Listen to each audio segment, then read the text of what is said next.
know the age? How wide is it? How wide it is, very good. Wow. You go the diameter of the trunk, okay? Now wait a second, what happened if the tree, 400 years later, after you plant it, falls down? It means the tree died? Kind of. Oil to Italians, okay? But we have records that a lot of oil that came from here was sent to there. That's why I brought an Italian guy here to show me how to make olive oil.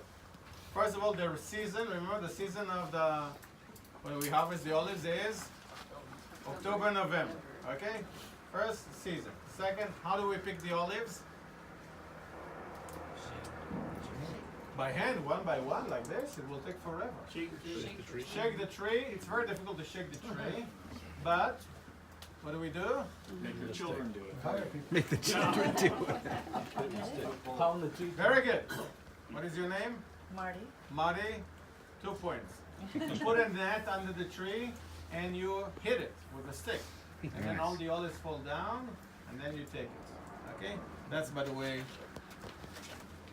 part of that. Show them. You put it next to the tree and gather all the olives. Then you bring it here to the olive press. Okay? And then you use the cheap labor of the town, Anthony. Thank you, okay? And with a or a donkey.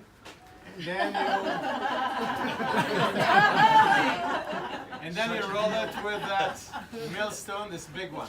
Why do you need such a strong and heavy stone? Why do we need to crush the seeds? We need to crush the oil, no? From the olives.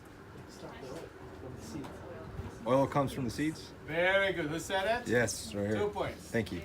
50% of the oil, 50% of the oil come from the seed. If I'm going to press it with my foot, it's not going to work. I need something very heavy to crush those olives because the oil is in the seed. So if we are crushing the olives right now, what do I get here? Do I get oil?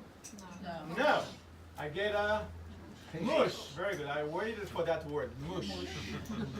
Or a paste. So from far away, if you are like this, and let's pretend that I am one of the guys and I'm picking the You guys did great, by the way. and I put it here. And then I bring my grapes and put it over there. And suddenly I saw Sarah. And I said, Sarah! Oh my God, she is so beautiful. I want to marry Sarah. So today I will ask her out and to get to dinner and so on. But it doesn't work in ancient times. What do I need to do? Talk to her parents. No. Bring more, get more grapes. No, I need to. Do push-ups. I need to ask the father, but I'm not going to ask her father directly. What do I need to do? Tell your parents they'll talk to Wait a second. I need to talk to my father, Jeff. Okay, we're in the same age. We got Jeff. Well, the thing is that girls need to know not all the same. The Ottomans, the Turkish Ottomans, ruled this land, and for many years they did not allow anyone else to come to live here. Okay, so especially Europeans. So who came to live here? Only people under control of the Ottoman Empire. Now, how many people would come to live in Jerusalem? Only people that were really thinking that this is important for them, and they live under control of the Ottoman Empire. So Christians that live in Jerusalem were Greek Orthodox, Armenian, Coptic, so on. Okay, Protestants, sorry, you were the enemy. And Catholics in Europe, most of them were considered the enemy. And Jews that live in Europe were considered the citizens of the enemy. So when you lived in Jerusalem, there's a chance that you were Christian from the Eastern denominations or Jewish people that lived under control of the Ottoman Empire. But not a big number. But in 1860, because of political issues, they had to change their policy. They got help from European countries, so in return they gave them options to come to live here. And who took advantage of that? Jews and Christians. Christians came here to live, especially in Jerusalem, and they built institutes. You will find from 1860 many churches and hospitals and schools and embassies. And Jews came to live here as individuals. Again, you can find more trucks over there. I'll talk about them in a second. And then the people came back to live here, but they were the first pioneers that returned back to the land. They came back to the land, but they wanted to do something different. They didn't want to come and just stay in a city or pray or die. Because the goal was at that time, well, I lived all my life in Ukraine, but let's die and buried in the holy city of Jerusalem.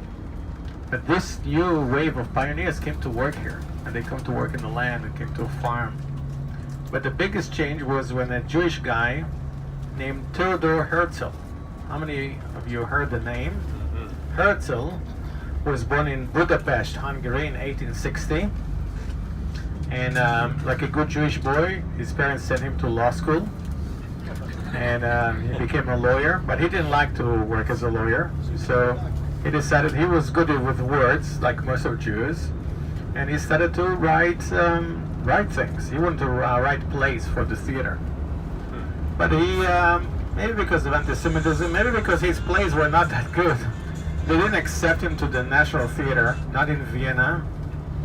But they said, well, but you